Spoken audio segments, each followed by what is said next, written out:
नमस्कार दोस्तों, एक बार फिर से आप सभी का मेरे YouTube चैनल में स्वागत है। आज हम इकोलॉजी में habit, habitat, ecologicalness, ecological equivalent, character displacement, resource partitioning एवं कोएवोल्यूशन के बारे में स्टडी करेंगे। सबसे पहले शुरुआत करने जा रहे हैं हैबिट, हैबिटाट और इकोलॉजिकल निश के बारे में। तो हैबिट क्या होता है? हैबिट का मतलब है जनरल अपीयरेंस और growth form of the organism, या कह सकते हैं आर्किटेक्चर, दिखने में कैसा है वो, उसकी मॉर्फोलॉजिकली वो कैसा दिखता है, जैसे व्रैस, स्यूप और साग। तो ये कहलाता है हैबिट या स्वभाव या प्रकृति कहलाता है किसी जीव का। हैबिटाट और इकोलॉजिकल निश, अकॉर्डिंग टू ई.पी. ओडम, जिसे कहते हैं फादर ऑफ इकोसिस्टम इकोलॉजी, इन्होंने बताया कि habitat is the address of the organism and niche is the profession of the organism. Habitat का मतलब है actual place where organism lives, वह स्थान जहाँ पर ऑर्गेनिज्म पाया जाता है, या कह सकते हैं प्राकृतिक वास जो होता है वो कहलाता है हैबिटाट कहलाता है। और निश जो होता है वो क्या होता है? ऑर्गेनिज्म का प्रोफेशन कहलाता है। प्रोफेशन से मतलब है कोई व्यक्ति या कोई जीव जीवित रहने के लिए क्या क्या एक्टिविटी करता है, वो उसका प्रोफेशन कहलाता है। निश शब्द रिने ने यूज किया 1971 के अंदर। अब हम हैबिटाट के बारे में स्टडी करने जा रहे हैं। Habitat actual place where organism lives, वह स्थान जहाँ पर किसी जीव के मिलने की प्रायिकता अधिक हो। इसे एड्रेस ऑफ द ऑर्गेनिज्म भी कहा जाता है। It include all abiotic and biotic factor, इसमें सारे अजैविक और जैविक घटकों को सम्मिलित किया जाता है। वो क्या कहलाता है? हैबिटाट कहलाता है। अब बात करते हैं इकोलॉजिकल निश के बारे में। तो इकोलॉजिकल निश जो है, it is called profession of the organism. Profession क्या होता है? It is activity perform by the organism. क्या कहलाता है? प्रोफेशन कहलाता है। It include everything which effect the organism survival and reproduction.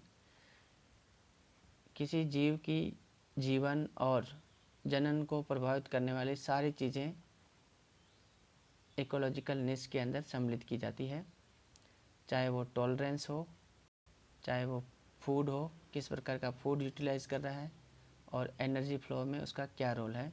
ये सारी चीज़ें इकोलॉजिकल निश के अंदर सम्मिलित की जाती है। इसके साथ साथ it include all type of interaction, किस प्रकार की अन्योन्य क्रियाएं करता है, वो सारे इकोलॉजिकल निश के अंदर सम्मिलित होती है।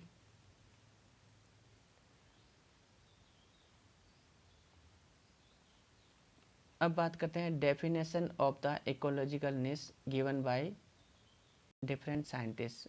अलग अलग वैज्ञानिकों ने परिभाषित किया है निश को। सबसे पहले बात करते हैं ई.पी. ओडम के बारे में। तो ई.पी. ओडम ने बताया कि निकेत एक प्रकार का सूक्ष्म निवास है। निश इज द माइक्रो हैबिटाट। ये किसने कहा? ई.पी. ओडम ने। उसके बाद हचिंसन ने परिभाषा दी, अनेकों जैविक और अजैविक कारकों वाले स्थान या क्षेत्र जिसमें वातावरणीय कारक किसी जंतु को निश्चित काल तक जीवित रहने की अनुमति प्रदान करते हैं। कहने का मतलब है जैविक और अजैविक कारकों का वह स्थान जहाँ पर कोई जीव निश्चित काल तक जीवित रह सके, वो कहलाता है इकोलॉजिकल निश कहलाता है, अकॉर्डिंग टू हचिंसन। इनके अनुसार जीव का निकेत N dimensional, hyper volume, multi dimensional होता है, कह सकते हैं बहुआयामी, उच्च आयतन निकेत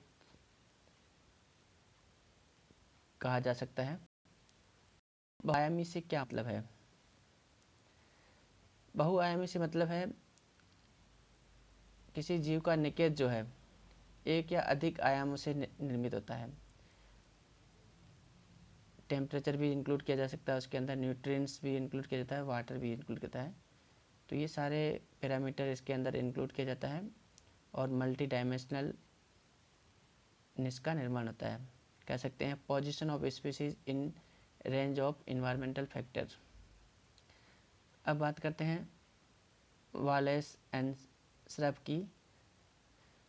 वालेस एंड श्रब के अनुसार पर्यावरणीय कारकों का अनुपम तारामंडल या समूह जिसमें किसी जंतु विशेष का जीवन संभव हो, वो क्या कहलाता है? इकोलॉजिकल निश कहलाता है। दोस्तों अब हम बात करते हैं इकोलॉजिकल। तो इकोलॉजिकल निश को हचिंसन ने मुख्य रूप से दो भागों में बांटा। पहला फंडामेंटल निश, दूसरा है रियलाइज निश। फंडामेंटल निश वह निकेत जिसमें बिना किसी स्पर्धा के जीवन यापन हो, बिना no competition, full of resources, सारे संसाधन अधिक मात्रा में या फुल ऑफ हो, किसी भी प्रकार की कोई कमी नहीं हो संसाधनों की। इट इज़ थियोरेटिकल, प्रकृति में ऐसा संभव नहीं होता है। इसे ब्रॉडर निके भी कहते हैं, किसी प्रकार का कंपटीशन नहीं होता है, इस कारण से कहते हैं ब्रॉडर निके कहते हैं। दूसरा है रियलाइज निके, स्पर्धात्मक स्थिति वाला जो निकेत होता है वो कहलाता है रियलाइज निके कहलाता है। It is in real condition. तो ये जो होता है निके जो होता है वो आइडियल कंडीशन में होता है, जबकि रियलाइज निके जो होता है वो रियल कंडीशन में होता है। रिसोर्स लिमिटेशन होता है, कंपटीशन पाया जाता है, ये मोर स्पेशलाइज्ड होता है और इसे कहते हैं नैरो निके भी बोलते हैं क्योंकि कंपटीशन होता है इसके अंदर। दोस्तों निके किस पर्पज़ के लिए बनाए जाते हैं, इसके आधार पर निश को चार भागों में बांटा जा सकता है।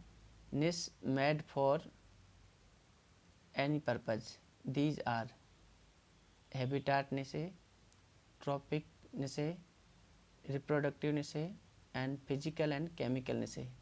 सबसे पहला है habitat निशे।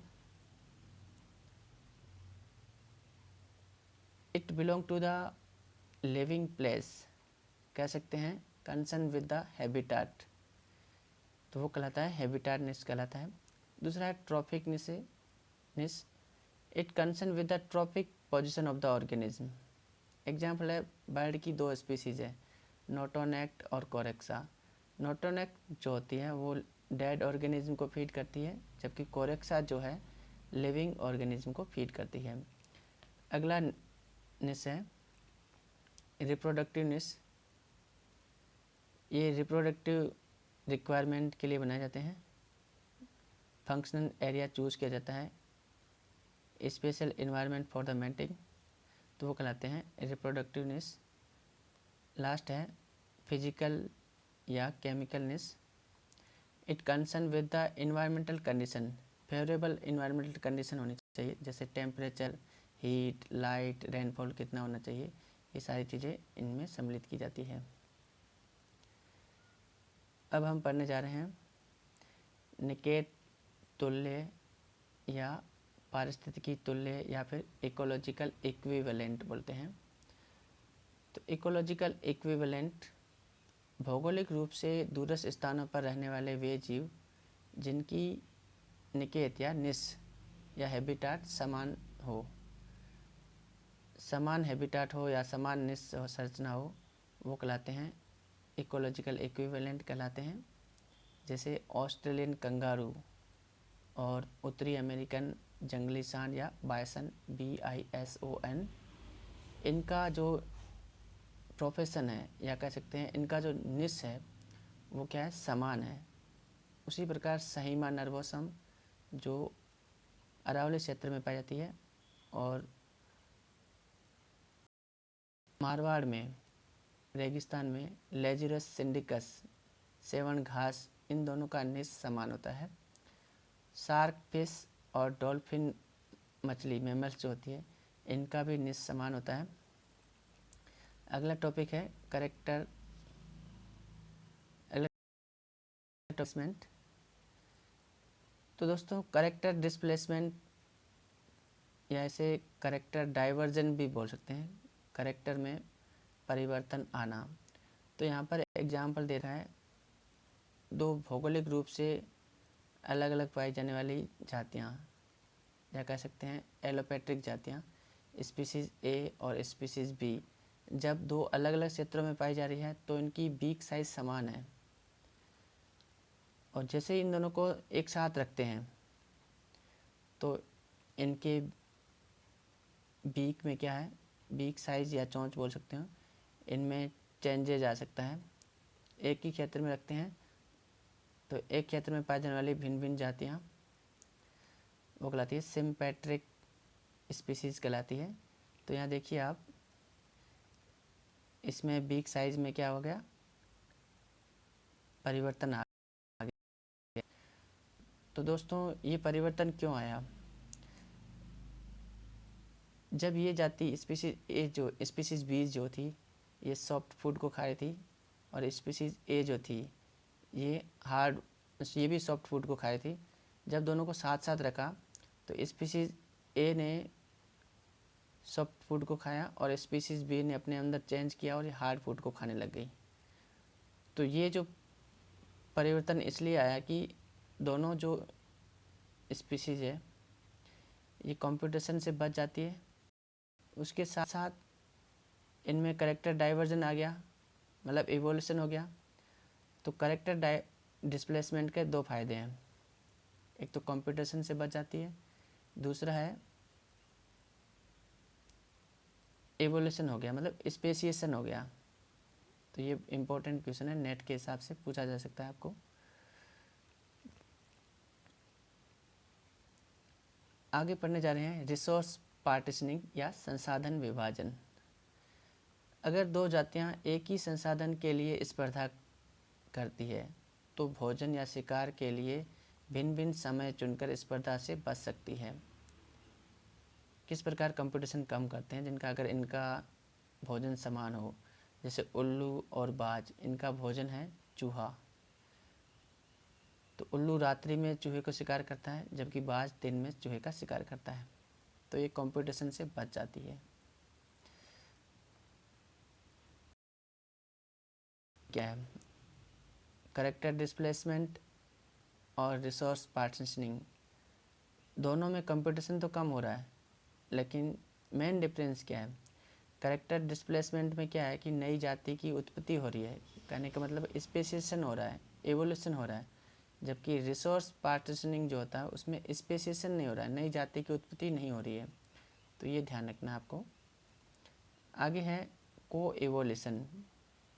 It is the reciprocal microevolutionary changes between two interacting population of two different species. Reciprocal micro evolution से मतलब पारस्परिक चेंज होना, स्पीसीज ए में चेंज हुआ तो स्पीसीज बी भी चेंज करेगी। जैसे स्पीसीज ए में चेंज हुआ तो स्पीसीज बी में ऑटोमेटिकली परिवर्तन हो जाएगा, क्योंकि दूसरे में आपस में क्या कर रहे हैं, इंटरेक्ट कर रही है। इसके एग्जाम्पल क्या है कोएवोल्यूशन के, एग्जाम्पल है होस्ट पैरासाइट इंटरेक्शन। तो H बता रहा है होस्ट को और P बता रहा है पैरासाइट को। जैसे ही होस्ट की अटैचमेंट साइट में चेंज हुआ तो पैरासाइट की भी अटैचमेंट साइट में चेंज हो जाएगा। अगर चेंज नहीं होगा तो आपस में जुड़ नहीं पाएंगे, इन्फेक्शन नहीं कर पाएंगे। तो होस्ट पैरासाइट इंटरेक्शन जो होता है वो को एवोल्यूशन का एग्जाम्पल है। दूसरा को एवोल्यूशन का एग्जाम्पल है प्रीडेटर प्रे रिलेशनशिप। देखिए प्रीडेटर प्रे रिलेशनशिप में क्या होता है, जैसे एग्जाम्पल दे रहे हैं हाक, बाज जो होता है वो फीड करता है रेट को, और रेट ने क्या हुआ अपने अंदर चेंजेस लाया, तेज़ भागना स्टार्ट किया, रन फास्ट करना। तो हॉक ने क्या किया, अपनी आई साइट को चेंज किया, आई साइट को बेटर किया। तो दोनों, फर्स्ट चेंज ये हुआ, रेट ने भागना तेज़ किया, तो हॉक ने पकड़ने के लिए उसकी आई साइट को चेंज कर लिया, मतलब बेटर कर लिया। तो प्रे में जो चेंज हुआ, प्रे में जो चेंज हुआ वो प्रीडेटर में चेंज हो गया। तो ये आपको ध्यान रखना है। ये एग्जाम्पल किसका है, कोएवोल्यूशन का। तीसरा एग्जाम्पल है many forms of mutualism. Mutualism से मतलब है दो जातियां जो आपस में इंटरेक्ट कर रही होगी, दोनों में स्थायी संबंध होता है जो एक दूसरे के बिना जीवन, तो एक में चेंज होगा तो दूसरे में अपने आप चेंज हो जाएगा ताकि उनका जीवन चलता रहे। तो दोस्तों कोएवोल्यूशन के 3 इम्पोर्टेंट एग्जाम्पल है, आपको ध्यान रखना है।